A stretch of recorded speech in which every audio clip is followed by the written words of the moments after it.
حضور صلی اللہ علیہ وسلم فرماتے ہیں کہ جب بیٹا یا بیٹی، لڑکا یا لڑکی، مرد یا عورت 10 سال کے ہو جائیں تو ان کے بستروں کو الگ کر دو۔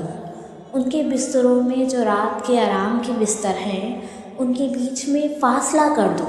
سگی بہن کے ساتھ نہیں سو سکتی، ان کے درمیان فاصلہ کرو، درمیان میں تکیہ رکھ دو یا کوئی اور چیز رکھ دو۔ بستروں میں تفریق ڈال دو اور سگے بھائی کے ساتھ نہ سوئے۔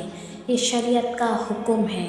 جن لوگوں کو نفسیات کا تجربہ ہے ان سے پوچھو کہ اس میں کتنا راز ہے، کتنی شریعت ہے اور اس کے احکام میں کتنی شفقت و رحمت ہے۔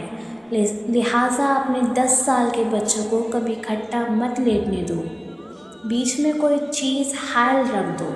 ایسی ہی اپنی سگی بیٹیوں کو بھی جب 10 سال کی ہو جائیں تو ان کا بستر الگ کر دو۔